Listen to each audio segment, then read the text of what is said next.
Third number पे जो आता है वो है क्रेडिट कार्ड का सबसे मेन इनकम का स्रोत। और यही वो चीज़ है जिसमें आम जनता, स्पेशली यंग जनरेशन और 25 से 35 हज़ार सैलरी वाले लोग इसमें बहुत ज़्यादा इसका शिकार हो रहे हैं, और इसको आपको ठीक से समझना बहुत ज़रूरी है।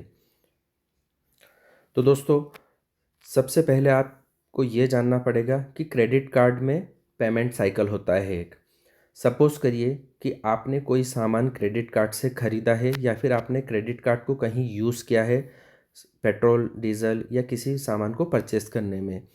उसका जो पेमेंट रहता है वो पेमेंट आपको देना होता है अप्रोक्सीमेटली 45 डेज़ के बाद। इसका एक साइकिल होता है।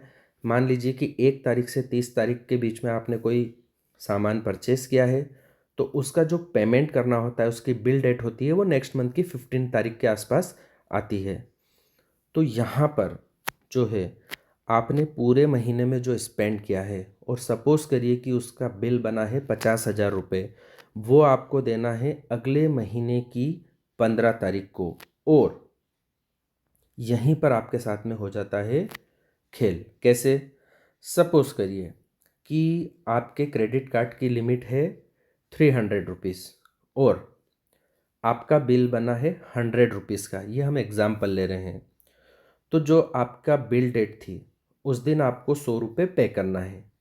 अब मान लीजिए कि आपके पास में उस समय 100 रुपये नहीं है, या फिर है भी, तो आपके पास में वहाँ पर एक ऑप्शन आता है ऑनलाइन, और क्रेडिट कार्ड वाले भी आपको ऑप्शन देते हैं कि आप ये पूरा 100 रुपीज़ नहीं पे करें, और ओनली 5%, मतलब कि 5 रुपये पे कर दें, तो आपका कार्ड भी चालू रहेगा, आपकी लिमिट जो बची हुई है 200 रुपये की वो भी ऑन रहेगी, और आप क्रेडिट कार्ड को और यूज़ कर सकते हैं।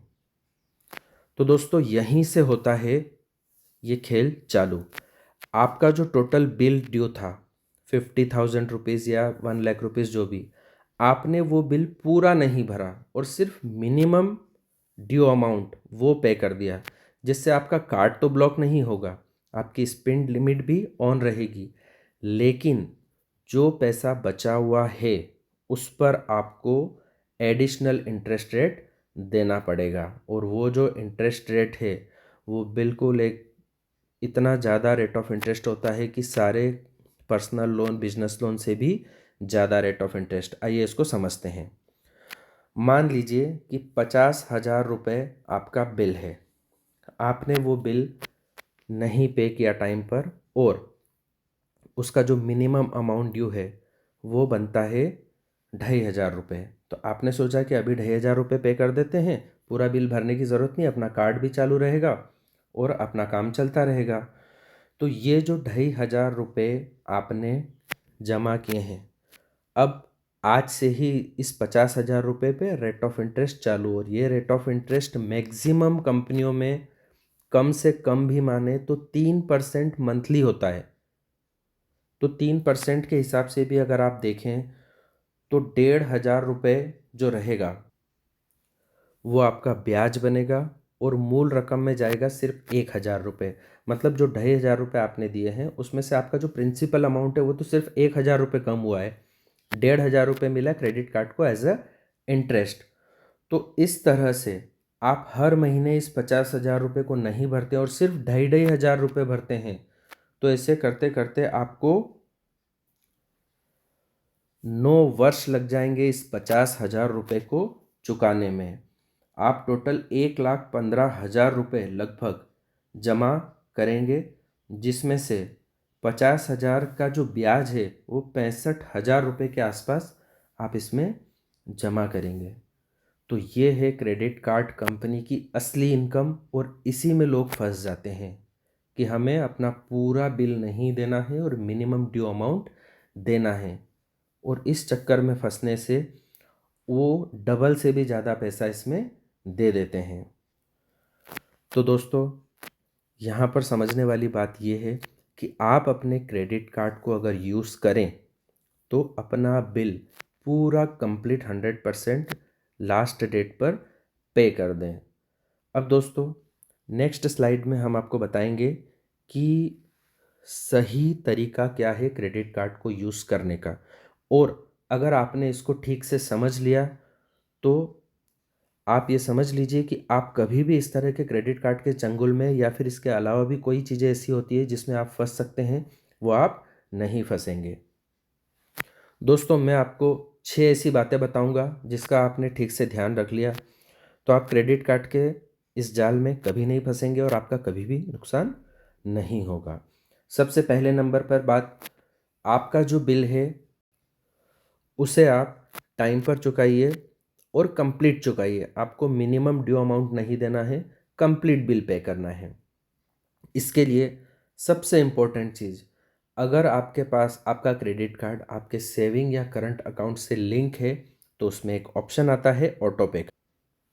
आप ऑटो पे इनेबल करके रखिए और उसमें भी दो ऑप्शन आते हैं, ऑटो पे फॉर मिनिमम ड्यू अमाउंट और फॉर फुल अमाउंट। तो आपको स्पेशली ध्यान रखना है कि आपने ऑटो पे फुल अमाउंट वाला इनेबल करके रखा है। कई बार हमसे गलती ये हो जाती है कि हमारे अकाउंट में पैसा होता है लेकिन हमको याद नहीं रहता है कि क्रेडिट कार्ड की ये लास्ट डेट है और हमें यहाँ पर बिल पे करना है, और उस चक्कर में हम लेट हो जाते हैं और हमें एडिशनल ब्याज देना पड़ता है। तो दोस्तों, आप अपने अकाउंट में ऑटो पे को इनेबल करके रखें क्रेडिट कार्ड बिल के लिए। थर्ड नंबर पे जो आपको ध्यान रखना है कि कई बार क्रेडिट कार्ड कंपनी, आपने कोई बड़ा सामान परचेस कर लिया है या बड़ा अमाउंट स्पेंड किया है, उस पर आपको ईएमआई का ऑप्शन देती है कि आप इसका पूरा बिल नहीं देना चाहते हैं तो इस पर आप ईएमआई ले लीजिए। दोस्तों, इसमें दो तरह की ईएमआई होती है। अगर आपको नो कॉस्ट ईएमआई आ रही है जिसमें आपको कोई इंटरेस्ट नहीं देना है और ईएमआई बन रही है तो आप फिर भी एक बार इस बारे में सोच सकते हैं। लेकिन अगर आप इंटरेस्ट वाली ईएमआई बनवा रहे हैं तो उसको कभी ना बनवाएं, क्योंकि इसका रेट ऑफ इंटरेस्ट बहुत ज़्यादा होता है और आपको बहुत ज़्यादा अमाउंट ब्याज के रूप में यहाँ पर पे करना पड़ सकता है। एक अगला option, loan. Credit card company continuously अपने कस्टमर्स केयर से फ़ोन लगवाती है, आपको ऑफ़र्स आते हैं कि आपके क्रेडिट कार्ड पर आपको लोन का ऑफ़र दिया गया है। दोस्तों, आप कितने भी प्रकार के लोन कंपेयर करेंगे, पर्सनल लोन, बिजनेस लोन और क्रेडिट कार्ड पे लोन, तो जो क्रेडिट कार्ड वाला लोन है उसका रेट ऑफ इंटरेस्ट बहुत ज़्यादा हाई होता है। इसको आपको बहुत ही ज़्यादा इमरजेंसी हो तब ठीक है, अदरवाइज़ कभी नहीं लेना चाहिए, इसको अवॉइड करना चाहिए। क्रेडिट कार्ड पे आपको लोन नहीं लेना है। अब एक जो सबसे डेंजरस चीज़ है क्रेडिट कार्ड में, वो आप जान लीजिए, क्रेडिट कार्ड से कई लोग कैश विड्रॉल कर लेते हैं। दोस्तों, ध्यान से सुनना, क्रेडिट कार्ड से अगर हम स्पेंड करते हैं तो जो इसका पेमेंट साइकिल होता है, जैसा कि मैंने आपको बताया था कि 1 तारीख से 30 तारीख तक अगर आप स्पेंड करोगे तो नेक्स्ट मंथ की 15 तारीख के आसपास आपका बिल आएगा।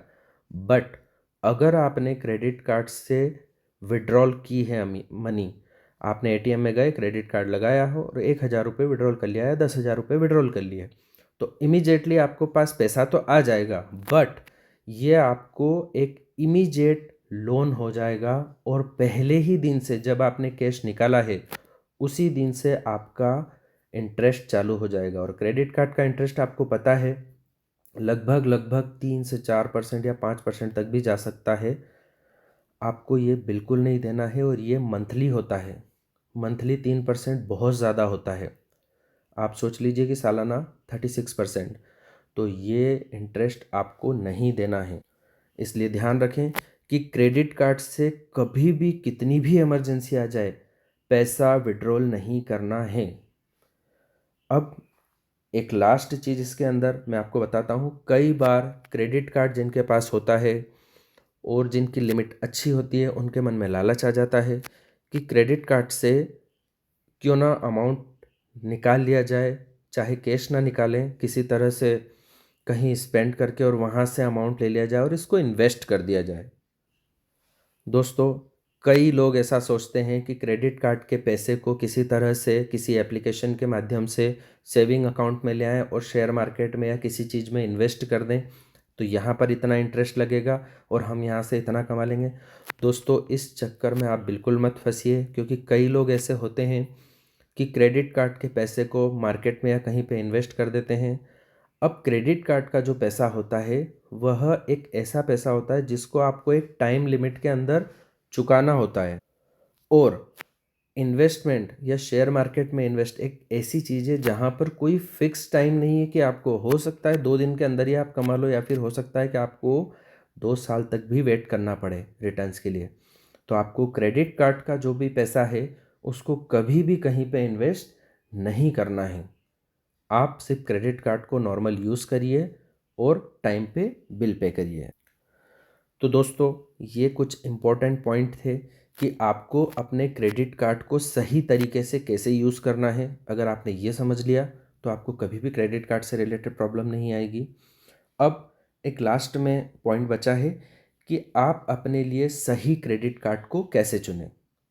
तो दोस्तों, क्रेडिट कार्ड को जब भी आप चुनाव करें उसमें आपको कुछ बातें ध्यान रखना है। जैसा कि सामने स्क्रीन पे आपको दिख रहा है कि आपके खर्च करने की आदत, आप किस तरह का स्पेंड करना चाहते हैं। मान लीजिए कि आप फ्रिक्वेंट ट्रैवलर हैं, आप फ्लाइट की टिकट वगैरह बुक करते हैं, या फिर तो उस तरह का क्रेडिट कार्ड आपको लेना है। या फिर आप शॉपिंग ज़्यादा करते हैं तो आपको उस तरह का क्रेडिट कार्ड लेना है। तो आपको ये देखना है कि आपकी ज़रूरतें कैसी है, उसके हिसाब से आपको कार्ड लेना है। इसमें आपको छोटी छोटी इन बातों का भी ध्यान रखना पड़ेगा कि इसमें रिवॉर्ड पॉइंट कितने मिल रहे हैं, इंटरेस्ट रेट जो कि मैंने आपको बताया सारा खेल उसी का है। तो क्रेडिट कार्ड अपने ड्यूज़ पर इंटरेस्ट कितना लेता है, सालाना फ़ीस कितनी है, क्या ये लाइफ टाइम फ्री है या फिर इसका एनुअल चार्जेस हैं, और एडिशनल बेनिफिट ये क्या दे रहा है, जैसा कि लॉन्ज एक्सेस वगैरह। अगर आप एयरपोर्ट पे जाते हैं तो आपको वीआईपी लॉन्ज एक्सेस मिल जाते हैं। तो ये सब चीज़ों को देखते हुए आपको क्रेडिट कार्ड का चुनाव करना है। अब दोस्तों, मैं आपको